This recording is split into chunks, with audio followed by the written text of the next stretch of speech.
সন্ধ্যা হোক বা বিকেল, মাঝে মধ্যেই মনটা কিছু খাই খাই করে, কি তাই তো? তাই আজকে তোমাদের জন্য নিয়ে চলে এসেছি নতুন একটা স্ন্যাক্সের রেসিপি। আমি সুস্মিতা, মাই নিউ চ্যানেল চেটেপুটে। তাহলে চলো এখন ভিডিওটি শুরু করা যাক।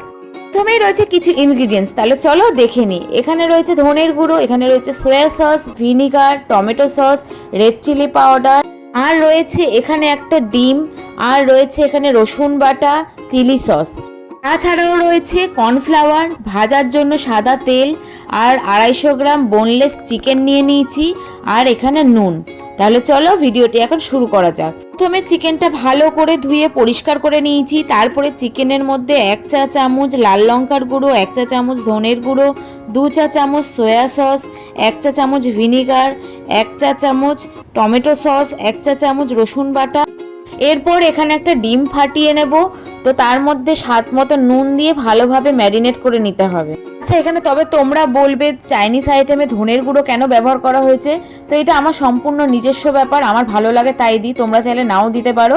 তো ম্যারিনেট করার পর 15 মিনিট রেস্টে রাখতে হবে। তারপরে 15 মিনিট পরে 2 চা চামচের মতন কর্নফ্লাওয়ার দিয়ে ভালোভাবে আবারও মাখিয়ে নিতে হবে। কর্নফ্লাওয়ারটা একটু ভালোভাবে মাখাবে যাতে কোনো লাম্পস না থেকে যায়।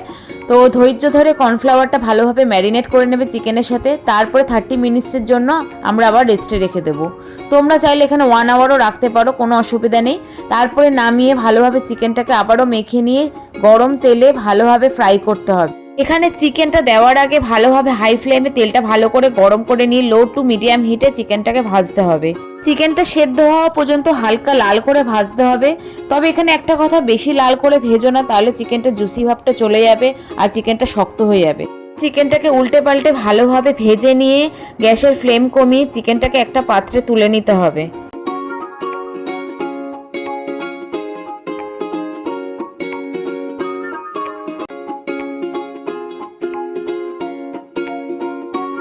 তাহলে চলো এইভাবে সব চিকেনগুলো আমরা একে একে ভেজে নিই। এখানে একটা টিপস, এখানে চিকেনটা দেওয়ার সাথে সাথেই কিন্তু নাড়বেন না, কেননা এখানে কর্নফ্লাওয়ারে কোটিং দেওয়া আছে, তাহলে কর্নফ্লাওয়ারের কোটিংটা বেরিয়ে যাবে। তো দেখতেই পাচ্ছ কিভাবে আমরা ভেজে নিচ্ছি। তো তোমরাও এইভাবে ভাজবে। এইভাবে ভাজা চিকেনটাও আপনারা শুধু শুধু সসের সাথে খেতে পারেন, তাতে কোনো অসুবিধা নেই। এবারে গ্রেভির জন্য এখানে আমরা 3টে পেঁয়াজ কুচি কুচি করে কেটে নেব। এখানে আমার পেঁয়াজ ছোট বড় মিলিয়ে রয়েছে, তাই আমি 3টে নিয়েছি। তোমাদের যদি বড় বড় থাকে তা 2টো নিলেই যথেষ্ট, ছোট থাকলে 3টে নিলেও হবে। তো তারপরে আমরা রসুনও কুচি কুচি করে কেটে নেব। এখানে আমি বেশ খানিকটা রসুন নিয়ে নিয়েছি, প্রায় 10 থেকে 15টার মতন রসুন নিয়ে নিয়েছি। তো যেহেতু এটা লসুনি চিকেন, তাই জন্য এখানে রসুনটা একটু বেশি লাগবে। তো এখানে রসুনটা যত পারবে মিহি করে কুচিয়ে নেবে, দরকার পড়লে তোমরা স্লাইসারেও ঘষে নিতে পারো। তারপর কড়াই থেকে তেল কমিয়ে রেখে অল্প তেলের মধ্যে পেঁয়াজ ও রসুন কুচিটা দিয়ে দিতে হবে। তারপর ভালোভাবে নেড়ে হালকা বাদামি করে ভেজে নিতে হবে। তারপর স্বাদ মতো নুন দিয়ে আবারও ভালোভাবে নেড়ে নিতে হবে। তবে এখানে পেঁয়াজটা বেশি লাল করে ভাজবেন না, তাহলে ক্রাঞ্চি ভাবটা পেঁয়াজের চলে যাবে। পেঁয়াজটা সফট হয়ে গেলে খেতে কিন্তু একদম ভালো লাগবে না, তাই জন্য হালকা ব্রাউন করে ভেজে নিলেই চলবে। পেঁয়াজটা ভালোভাবে ভাজা হয়ে এলে 2 চা চামচ সয়া সস, 2 চা চামচ টমেটো সস, 1 চা চামচ চিলি সস আর 1 চা চামচ ভিনিগার দিয়ে ভালোভাবে কষিয়ে নিতে হবে। তো খুব সাবধানে কষাবে যাতে তলায় ধরে না যায়। গ্যাসের ফ্লেমটা কিন্তু অবশ্যই কমিয়ে নেবে। তারপরে এখানে ব্ল্যাক পেপার 1/2 চা চামচের মতন দিয়ে দেবে। তোমরা তোমাদের ঝাল অনুযায়ী ব্ল্যাক পেপারটা ইউজ করো।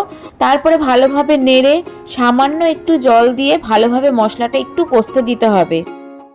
আচ্ছা, এখানে একটা কথা, এখানে কিন্তু মশলাটা বেশিক্ষণ কষাবেন না, 1 থেকে 2 মিনিটের মতো নেড়ে তারপরে ভাজা চিকেনগুলো আমরা দিয়ে দেবো সসের মধ্যে, দিয়ে ভালোভাবে নেড়ে নিতে হবে যাতে ভাজা চিকেনের গায়ে ভালোভাবে সসটা লেগে যায়।